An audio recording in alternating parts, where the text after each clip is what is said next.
Kita awali informasi pagi ini, pemirsa. Debat perdana pemilihan gubernur dan wakil gubernur Jakarta diselenggarakan di Grand Ballroom Jakarta International Expo atau Ki-Expo, Kemayoran, Jakarta. 3 pasangan calon kemukakan visi misi terkait penguatan sumber daya manusia dan transformasi Jakarta menjadi kota global.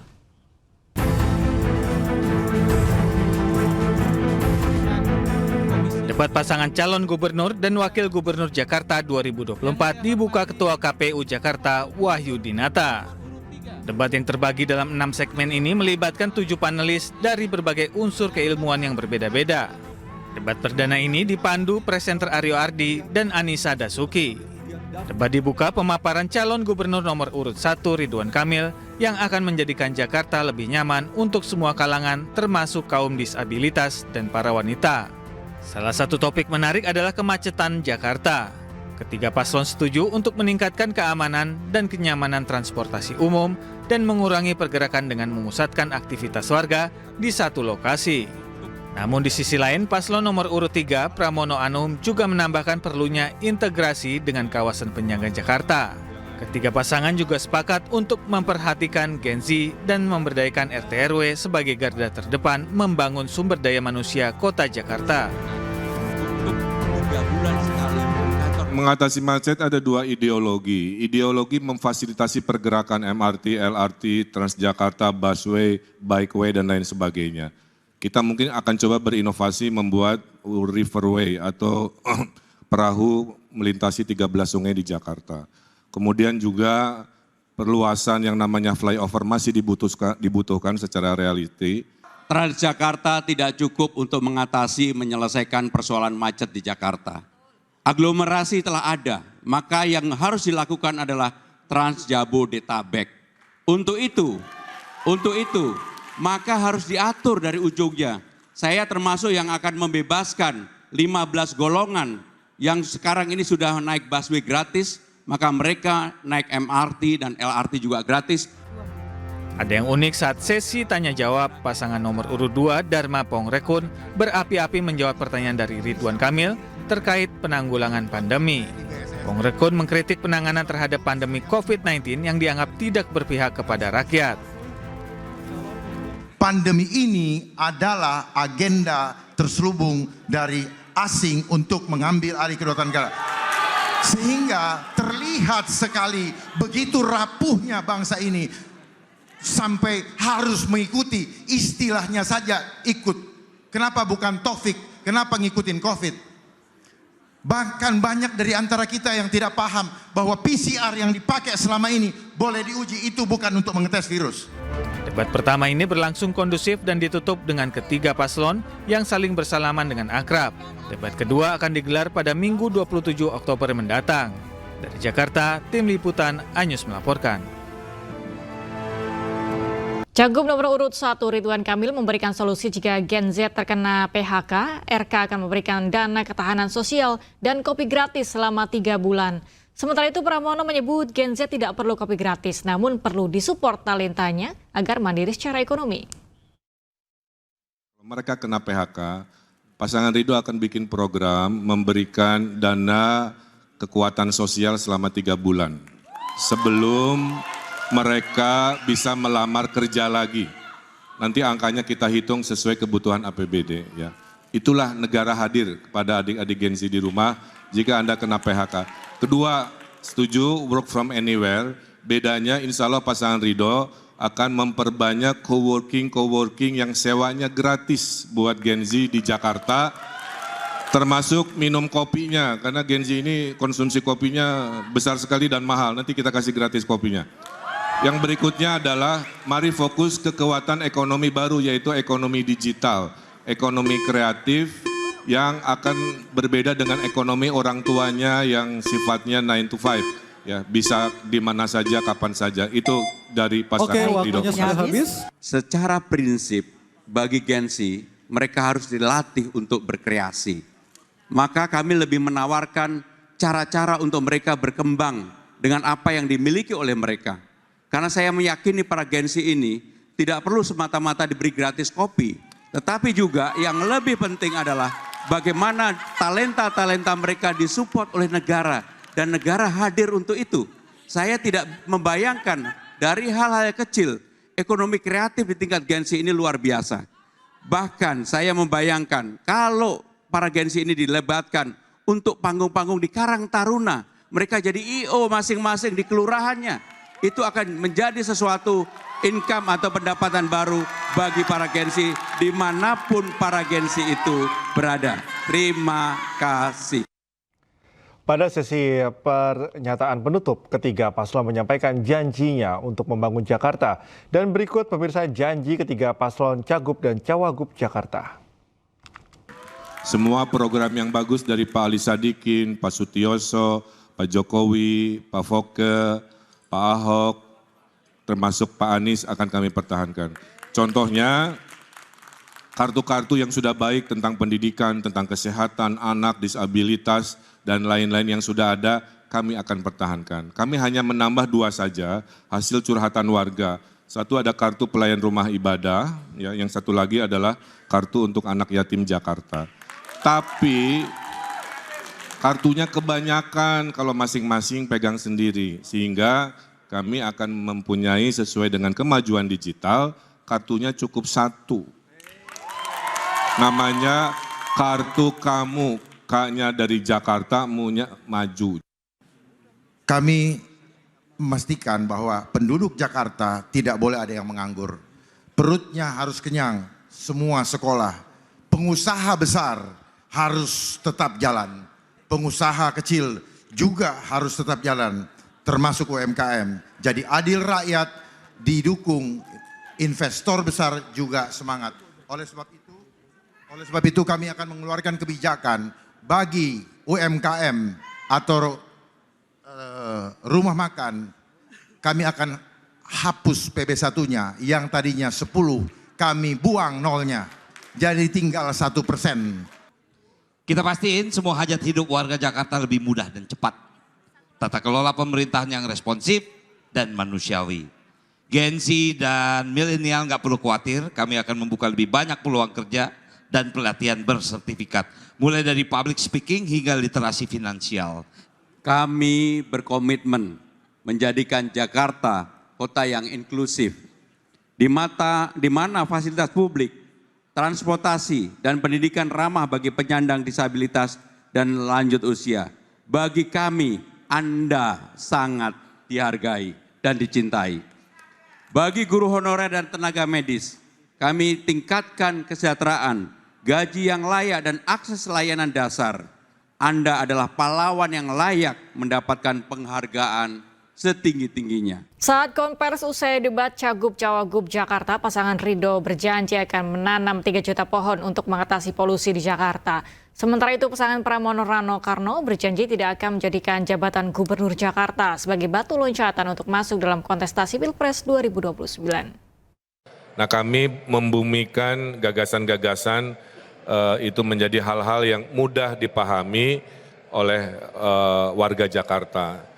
Kemudian kami berbagi tugas, Pak Sus juga saya monitor di sesinya menjawab dengan lugas, poin-poinnya juga sangat luar biasa, dan tentunya saya lihat secara umum ya, ini debat bagus ya, hubungan kami antara nomor 2, nomor 3 juga hangat, tidak ada ketegangan yang sifatnya personal, semua pertanyaannya juga adalah tentang program ya. Saya kira itu sangat baik. Mudah-mudahan di debat kedua ketiga makin keren, makin hangat sehingga Pilkada Jakarta naik kelas ya, menjadi pilkada teladan percontohan senasional. Tadi mungkin Pak Suswono belum sempat membahas mengenai salah satu penyebab polusi udara di Jakarta karena ada PLTU Pak di sekitaran kawasan DKI Jakarta. Bagaimana Pak Suswono menangani hal tersebut? Apakah sama penanganannya dengan penanaman pohon saja Pak?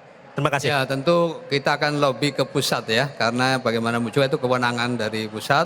Yang jelas kami lebih bertekad pada bagaimana menghijaukan Jakarta. Sehingga kita bertekad dalam waktu 3 tahun mudah-mudahan tertanam 3 juta pohon. Ya. Mas Pram, setelah tadi ada tercetus di panggung debat untuk kemudian ya membuat wacana Mas Pram jadi calon presiden ke depan gitu kira-kira. Apakah berpikir Mas Pram kira-kira masih tetap mau jadi calon gubernur atau kira-kira mau jadi calon presiden? Saya berpikir aja tidak, dan saya tidak mau menggunakan pencalonan saya sebagai calon gubernur ini next step untuk melompat. Saya yakin saya dan Bang Dul untuk menjadi gubernur aja dipaksa. Sehingga dengan demikian sama sekali tidak ada terlintas pikiran saya untuk maju dalam bentuk apapun. Saya akan konsentrasi menyelesaikan dan sekaligus fight untuk calon gubernur ini. Tapi nggak ada rasa terpaksa dong, Mas Pram? Kenapa? Tidak ada rasa terpaksa dong untuk... Kalau sekarang saya setelah melihat masyarakat dan turun ke bawah, belanja masalah, melihat persoalan-persoalan di bawah, saya semakin yakin bahwa kalau saya diberi amanah, saya akan berbuat yang terbaik bagi warga Jakarta. Baik, Bang Dul sendiri bagaimana? Happy nggak? Puas nggak dengan performance di panggung tadi? Happy sekali, alhamdulillah hari ini suasana debat kita ceria. Itu dulu intinya, karena memang kita ingin ceria. Tentang hasilnya bagaimana, biar masyarakat yang menilai. Ada rasanya baper nggak tadi di soal yang sensitif atau yang personal? Enggak baper-baper, cuman awalnya saya salah kostum. Kenapa tuh? Kan topinya merah, nggak tahu backgroundnya merah. Terus? Muka kita hilang, makanya kita ganti yang hitam nih. Sementara itu, calon gubernur nomor urut 02 Dharma Pongrekun mengaku memiliki keterbatasan dana untuk berkampanye. Ia pun meminta dukungan masyarakat agar berjuang semaksimal mungkin meski memiliki keterbatasan dalam strategi kampanye. Iya, ini dari... Dharma Pongrekun mengaku dirinya jarang belusukan ke masyarakat langsung dan berbeda dengan dua pasangan cagup-cawagup lainnya. Dharma pun mengakui alasannya jarang bersosialisasi ke masyarakat karena keterbatasan dana. Oleh karena itu, ia memohon pengertian dan dukungan masyarakat. Hal inilah yang membuat ia dan Kun Wardana tak bisa memaksa orang berkumpul tanpa ada dana untuk aktivitas kampanye. Kun, saya penasaran betul sebelum itu dijawab. Bapak tadi mengutarakan kepada... Disinilah yang saya ingin memberikan pemahaman bahwa kami itu independen. Independen itu tidak punya dana untuk bebas bergerak ke sana kemari, lari-lari. Itu ada butuh bensin loh. Ngasih makan orang kalau kumpul, duitnya dari mana? Jadi tolong dipahami, mari bantu kami untuk memperjuangkan keselamatan keluarga kalian juga. Saya siap ada di garda terdepan untuk memperjuangkan nasib kita semua, termasuk saya. Pemirsa, Anda bisa berpartisipasi mengikuti polling debat Pilkada Jakarta dengan mengarahkan kamera ponsel ke QR Code di layar televisi Anda. Dan kami akan mengumumkan hasilnya pada akhir polling nanti. Partisipasi mengikuti polling debat Pilkada Jakarta dengan mengarahkan kamera ponsel ke QR Code di layar televisi Anda. Dan kami akan mengumumkan hasilnya pada akhir polling nanti. Dan kita ke informasi selanjutnya, pemirsa. Presiden Joko Widodo membuka kegiatan Nusantara TNI Fun Run di Ibu Kota Nusantara, Kalimantan Timur. Fun Run saya nyatakan dimulai. 3, 2, 1. Presiden Joko Widodo membuka kegiatan Nusantara TNI Fun Run di Ibu Kota Nusantara Kalimantan Timur sekitar pukul 6 pagi tadi. Kegiatan ini diikuti ribuan peserta dari berbagai unsur, mulai dari TNI, pejabat, hingga masyarakat. Selain untuk peringatan hari ulang tahun ke-79 TNI, acara juga bertujuan untuk memperkenalkan IKN kepada masyarakat luas. Usai kegiatan, Jokowi mengungkapkan bahwa kegiatan keramaian ini harus terus diciptakan di lingkungan Ibu Kota Nusantara. Presiden menegaskan bahwa untuk memindahkan ibu kota membutuhkan waktu dengan mempertimbangkan berbagai aspek, diantaranya rumah sakit, pendidikan, hingga logistik. Memindahkan ibu kota itu tidak hanya urusan fisiknya saja, tapi membangun ekosistemnya yang perlu. Dan ekosistem terjadi sehingga kalau yang namanya kita pindah itu rumah sakit siap, karena itu dibutuhkan pendidikan untuk anak-anak kita siap, sekolah artinya dibutuhkan dari TK, SD, SMP, SMA, SMK, universitas, kemudian keramaian, ada restoran, warung-warung yang juga diperlukan, kemudian masalah yang berkaitan dengan logistik, di mana kita mencari sesuatu barang, di mana kita mencari sesuatu, ingin beli barang, semuanya itu harus siap.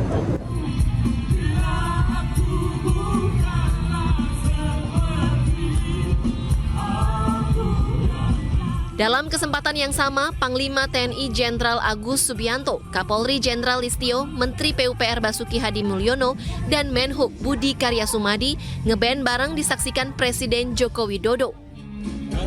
Panglima hingga Menhub membawakan beberapa lagu mulai dari Dewa 19, Sheila on 7, hingga Bon Jovi.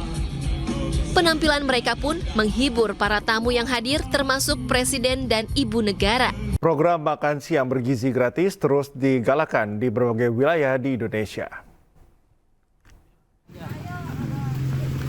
Seperti yang terjadi di Purwakarta, Jawa Barat, Kodim bersama Forkopimda menggelar baksos kesehatan, sunatan massal, pembagian sembako hingga makan siang gratis. Beberapa orang dari Purwakarta dan Karawang ikut berpartisipasi menyisihkan rezekinya berbagi dengan masyarakat. Kegiatan ini bertujuan untuk memajukan Purwakarta serta meningkatkan kesejahteraan masyarakat. Terima kasih banyak kegiatan hari ini semuanya dari Pak Bupati, kemudian Ibu Ketua, Pak Kapolres, kemudian rekan-rekan Forkopimda yang lain termasuk dari PMSI, kemudian dari PLN-nya sendiri atas kolaborasi yang kita laksanakan pada hari ini luar biasa.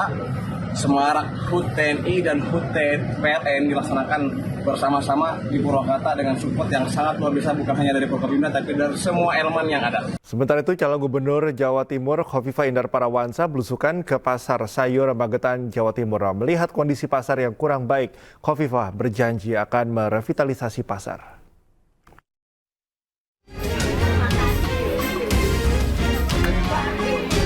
Kampanye di Kabupaten Magetan, Cagup Jawa Timur Khofifah Indar Parawansa meninjau pasar sayur di kawasan Jalan Kunti, Magetan. Dalam belusukannya ini, Khofifah menyerap aspirasi pedagang yang mengeluhkan pasar di kawasan tersebut sepi pembeli karena gepuran penjualan online. Selain itu, kondisi pasar juga perlu direvitalisasi pasca kebakaran beberapa tahun yang lalu. Khofifah pun akan mengupayakan adanya perbaikan pasar dan juga akan memberi pelatihan kepada para pedagang agar bisa mengimbangi penjualan online sehingga pedagang bisa berkembang dan menambah omset mereka. Kita merekam dari aspirasi mereka. Pertama memang mungkin infrastrukturnya sudah harus direnovasi dan sudah disampaikan ke pemerintah pusat karena angkanya kalau sudah di atas 100 itu untuk BK provinsi terlampau besar. Biasanya provinsi membantu antara 10 sampai 20 miliar, tapi ini renovasinya menyeluruh sehingga angkanya di atas 100. Saya menyampaikan memang biasa itu Kementerian PUPR. Belusukan Khofifah ke pasar tradisional karena pasar menjadi pusat perekonomian warga. Selain itu, keberadaan pasar tradisional juga bisa menjadi ladang perputaran ekonomi hingga tingkat paling bawah. Dari Magetan, Jawa Timur, Ahmad Ilyasan, iNews melaporkan. Pasangan calon gubernur dan wakil gubernur Jawa Timur nomor urut 3 Tri Risma hari ini, Zahrul Ashar Asumta atau Gus Hans menemui puluhan influencer di Surabaya. Risma Gus Hans berharap para influencer bisa menyebar luaskan program kerja yang akan dijalankan apabila terpilih sebagai gubernur dan wakil gubernur Jawa Timur pada pemilihan gubernur 27 November mendatang. Kamera, silakan. Ayo, mau ngobrol apa? Paslon Cagup Cawagup Jawa Timur nomor urut 3, Tri Risma hari ini dan Gus Hans mengajak puluhan influencer dan sosialita untuk menyampaikan program-program kerja jika paslon Risma Gus Hans terpilih sebagai gubernur wakil gubernur Jawa Timur. Berbagai sektor mulai dari pendidikan gratis secara penuh hingga tingkat SMA, pembangunan infrastruktur, serta pembangunan dan pemerataan kualitas sumber daya manusia memerlukan sosialisasi di masyarakat. Pertemuan ini sekaligus sebagai strategi menggait generasi Z melalui para influencer yang kini juga dianggap menjadi bagian dari pilar demokrasi. Tapi yang paling penting adalah bagaimana kita memberikan informasi sekaligus nanti seandainya itu terjadi mereka sudah bisa menyiapkan apa yang mereka harapkan dan apa yang mereka impikan, kemudian kita rangkum dengan langkah-langkah yang akan kita lakukan. Pemirsa, ada saja ulah oknum camat yang diduga tidak netral dalam Pilkada 2024 di Kabupaten Pesawaran, Lampung. Oknum camat ini kepergok membawa ratusan alat peraga kampanye pasangan calon bupati di dalam mobil dinasnya.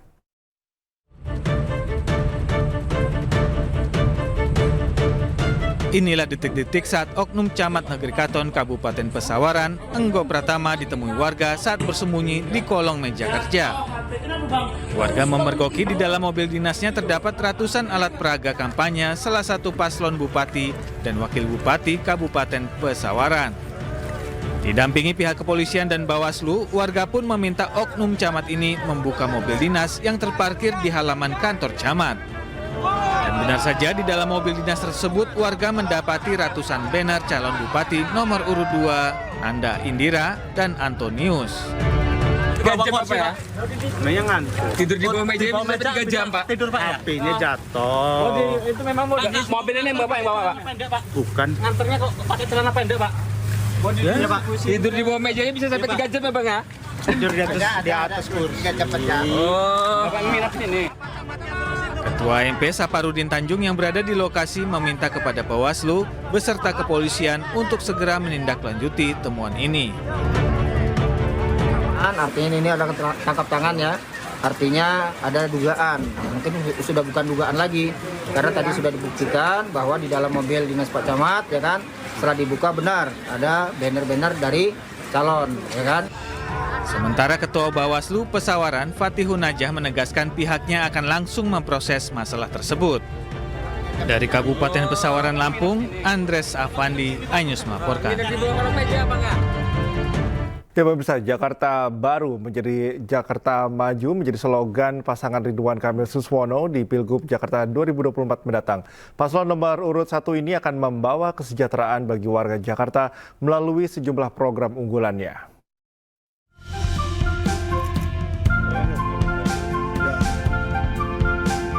Salah satu program unggulan Ridwan Kamil Suswono yakni memperbaiki infrastruktur transportasi di Jakarta.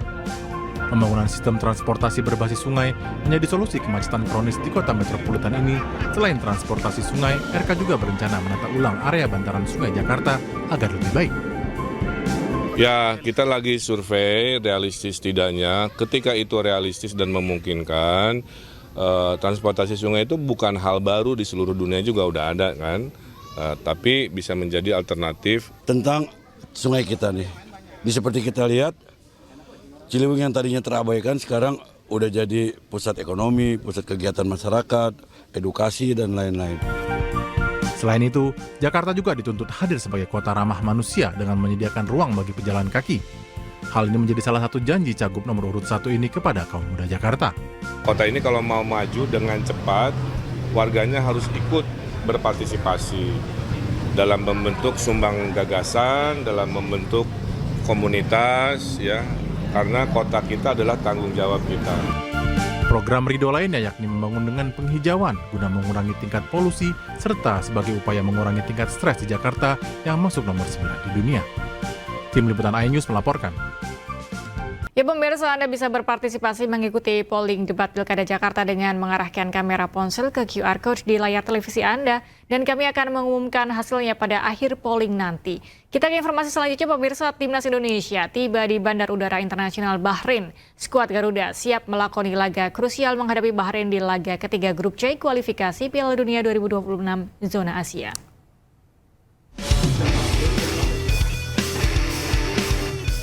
Kedatangan pemain Timnas Indonesia di Bandar Udara Internasional Bahrain langsung disambut supporter Merah Putih yang telah lama menunggu di terminal kedatangan pesawat luar negeri.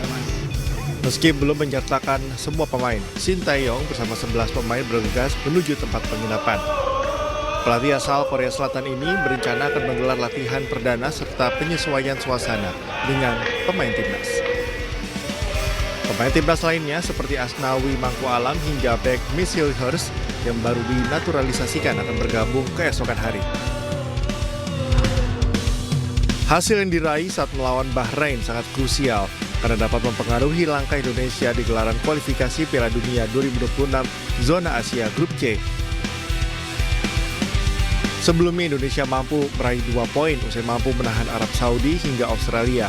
Rencananya, skuad Garuda akan memainkan seluruh pemain terbaiknya saat menghadapi Bahrain 10 Oktober mendatang.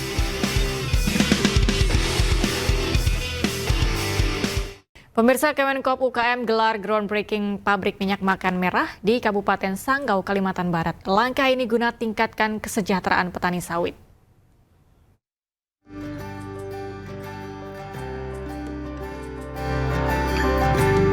Kementerian Koperasi dan UKM kembali melakukan groundbreaking pembangunan pabrik minyak makan merah. Kali ini pembangunan dilakukan di 2 tempat di Kalimantan Barat, dimulai dari Kabupaten Sanggau hingga Sekadau.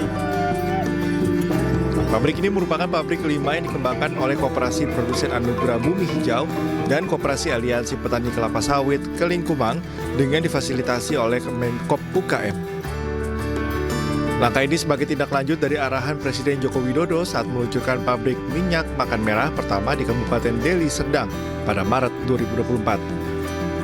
Diharapkan kedua pabrik minyak makan merah di Kalbar ini juga menjadi bagian dari hilirisasi komoditas sawit untuk meningkatkan kesejahteraan petani sawit. Terrealisir, pertama petaninya akan terjamin dari sisi kepastian harga TBS-nya. Karena TBS-nya kan akan dibeli oleh koperasinya. Satu. Yang kedua, selama ini nilai tambah petani kan hanya di TBS. Dengan hilirisasi yang dilakukan oleh koperasinya, ya koperasi itu binik anggota ya para petani tadi, maka koperasi dapat mengelola produk turunannya. Setelah pabrik minyak makan merah beroperasi, diharapkan tak hanya mendongkrak kesejahteraan petani dan masyarakat, tapi juga mendorong peningkatan kontribusi koperasi di sektor real terhadap pembangunan perekonomian dan terhadap PDB daerah. Tentu kalau kita lihat dari sisi multiplier efeknya ini pasti akan semakin besar ya untuk kesejahteraan masyarakat khususnya Kalimantan Barat ini ya. Karena Kalbar ini potensi perkebunan sawitnya itu sangat besar, sehingga tugas pemerintah adalah bagaimana mendorong para petani yang tergabung di dalam koperasi ini untuk mulai melirik bagaimana mereka bisa mensejahterakan dirinya melalui pembangunan pabrik seperti ini. Pembangunan pabrik minyak makan merah di Kabupaten Sanggau dan Kabupaten Sekadau diharapkan dapat memenuhi kebutuhan minyak khususnya yang tinggal di sekitar pabrik dengan harga terjangkau. Dari Kabupaten Sanggau, Kalimantan Barat, Ade Firmansyah, iNews melaporkan.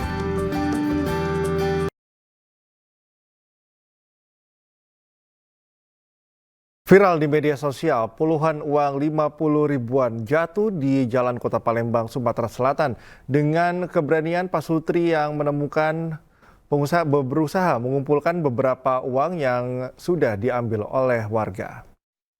Jadi sikok, hei, Pak, hei.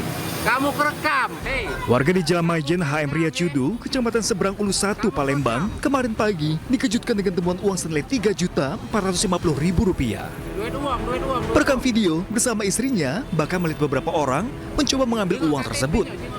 Dengan keberanian, Pak Sutri ini pun langsung mengamankan uang yang terjatuh beserta dompet dan kartu identitas di dalamnya. Bahkan ada beberapa uang yang sudah diambil oleh warga, diambil lagi oleh sang istri untuk dikumpulkan kembali. Pak Sutri ini pun langsung membawa uang tersebut ke kantor polisi Polrestabes Palembang untuk diamankan. Depan mobil kami, nah kami di belakang dia. Pas nyok tuh dompet campak, duitnya belamburan gitu. Nah jadi kami pas kami punguti, ya ada yang ambil kan, jangan, dibalik ke kami, udah dibalik ke, kami balik ke sini. Oh, berapa jumlah duit itu? Kalau yang tadi itu pas dihitung 2.445.000. 25.000. Ah, kenapa kita punya inisiatif untuk mengembalikan uang itu? Ya uang itu punya uang deh. Kasihan yang mau sepeser yang mau diambil begitu. Dengan adanya identitas di dompet, kini uang sudah dikembalikan ke pemiliknya. Sang pemilik uang mengaku dompet terjatuh saat perjalanan pulang ke rumah usai bekerja. Sementara, berkat keberanian Pak Sutri, jumlah uang pun masih utuh. Dari Palembang, Sumatera Selatan, Muhammad David, iNews melaporkan.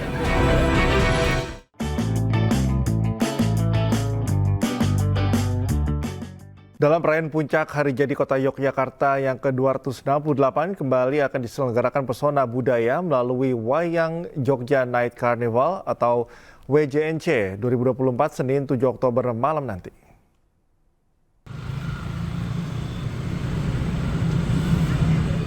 Acara yang selalu dinanti-nanti ini akan mengubah kawasan Tugu Yogyakarta menjadi panggung raksasa dengan pertunjukan jalanan memukau yang menggabungkan seni, tradisi, dan cerita epik pewayangan dalam rangka memperingati hari ulang tahun ke-268 kota Yogyakarta.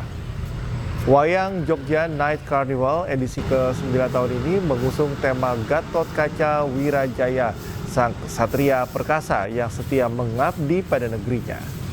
Karnaval ini akan menampilkan tidak hanya parade, tapi juga visualisasi tokoh wayang yang dibawakan oleh perwakilan dari 14 kementerian di kota Yogyakarta. Dari Yogyakarta, Daerah Istimewa Yogyakarta nantinya juga akan diselenggarakan beberapa kegiatan yang tentunya akan menarik perhatian masyarakat.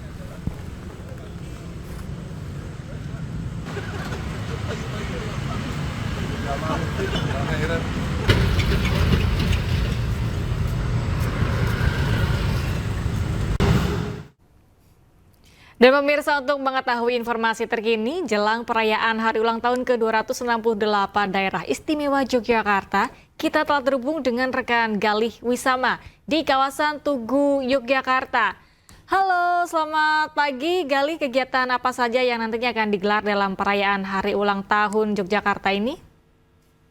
Ya, baik pemirsa, saya juga tinggal di studio menyambut hari ulang tahun kota Jogja ke-268 malam nanti. Puncaknya akan digelar di Tugu Palbudi atau Tugu Yogyakarta malam nanti. Adapun pagi ini di lokasi saya mengabarkan ini telah terpasang beberapa tenda ataupun kursi untuk perayaan nanti malam. Juga di beberapa jalan juga telah terpasang rigging lighting ataupun ornamen untuk menyambut hari ulang tahun kota Jogja, kota Yogyakarta ini. Adapun tema di tahun ini di ulang tahun yang ke-268 Jogja ini mengambil tema Gatot Kaca Wirajaya dengan tema Rekat, Rakit, dan Rakat seperti itu. Adapun rekayasa lalu lintas yang akan diberlakukan di sekitar Tugu Yogyakarta ini akan diberlakukan sekitar pukul 5 atau sekitar pukul 3 sore nanti dengan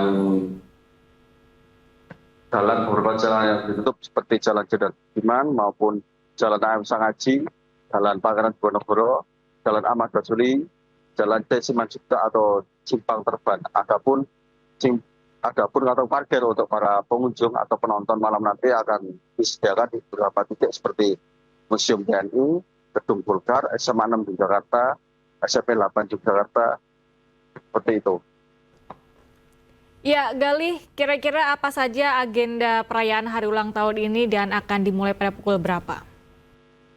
Ya, untuk perayaan hari ulang tahun kota Jogja ke-268 ini nantinya akan gelar seperti gelaran tari-tarian ataupun juga ada permainan lighting ataupun koreografi ya. Dan malam nanti akan gelar sekitar mulai pukul 8 malam. Baik, sampai pukul berapa nantinya perayaan akan digelar dan apakah akan ada musisi tanah air yang dihadirkan di sana? Ya, untuk perayaan malam nanti kiranya selesai sekitar pukul 11 malam, seperti itu. Apakah ada musisi tanah air, mungkin bintang tamu yang akan dihadirkan untuk memeriahkan perayaan ulang tahun Yogyakarta? Ya, untuk sejauh ini informasi saya belum dapatkan, tapi biasanya sebelum di puncak acara penampilan tarian ataupun koreografi akan diisi oleh band-band lokal seperti itu. Baik, siapa saja mungkin tokoh publik atau pejabat yang akan hadir di perayaan ulang tahun tersebut? Ya, tentunya untuk tamu undangan yang akan hadir pada perayaan hari ulang tahun kota Jogja ini tentunya adalah Raja Dalem atau Sultan Hamengkubuwono, kemudian juga para pejabat daerah ataupun tokoh-tokoh lainnya yang diundang pada malam hari nanti. Baik, Galih, terima kasih untuk informasi yang telah Anda sampaikan langsung dari Yogyakarta. Selamat hari ulang tahun untuk Yogyakarta dan selamat bertugas kembali. Aliansi Rakyat Indonesia Bela Palestina kembali menggelar aksi untuk Palestina, maksud kami Merdeka, di depan kantor Kedutaan Besar Amerika Serikat di Jalan Medan Merdeka Selatan, Jakarta Pusat. Dan pemirsa, berikut laporan Irfan Hardiansyah dan juru kamera Rizky Ihwal. Pemirsa, Aliansi Rakyat Indonesia Bela Palestina kembali menggelar aksi damai yang bertajuk Aksi untuk Palestina Merdeka di depan kantor Kedutaan Besar Amerika Serikat di Jalan Merdeka Selatan, Jakarta Pusat. Dapat kami informasikan bahwa aksi yang digelar pada hari ini merupakan bertepatan dengan 1 tahunnya serangan genosida di Gaza dan 76 tahun perlawanan Palestina atas serangan dari Israel. Jika kami dapat ulas kembali, memang pada tanggal 7 Oktober 2023 pasukan Hamas menyerang Israel, namun di tanggal yang sama pasukan Israel ini membalas dari serangan Hamas yang menyebabkan korban jiwa dari tanggal 7 Oktober 2023 hingga saat ini mencapai lebih dari 41.000 korban jiwa dan lebih dari 96.000 luka-luka. Sebelumnya masa aksi ini menyampaikan orasi di kawasan Patung Kuda dan melakukan aksi long march menuju depan kantor Kedutaan Besar Amerika Serikat. Alasan melakukan aksi di depan kantor Kedutaan Besar Amerika Serikat ini, Ketua MUI Bidang Hubungan Luar Negeri dan Kerjasama Internasional yakni Sudarnoto Abdul Hakim mengatakan bahwa kebrutalan Israel dalam melakukan serangan terhadap Palestina ini tak luput dari dukungan Amerika Serikat. Dan untuk aksi pada pagi hari ini juga dihadiri dari berbagai lapisan masyarakat, mulai dari tokoh agama, kemudian masyarakat umum, artis, serta para pejabat negara. Dan saat ini ratusan ribu massa aksi ini sudah berkumpul di depan kantor Kedutaan Besar Amerika Serikat dan terlihat ini di belakang kami poster dukungan terhadap Palestina, kemudian juga bendera Palestina dan juga Indonesia ini berkibar di depan kantor di depan kantor Kedutaan Besar Amerika Serikat. Dan selain itu aksi ini juga mendorong Presiden terpilih Prabowo Subianto agar dapat fokus memberi dukungan terhadap masyarakat Palestina dalam 100 hari kerja sebagai Presiden usai nanti dilantik pada tanggal 20 Oktober 2024. Dari Jakarta, Irfan Hardiansah, Rizky Ihwal, iNews melaporkan.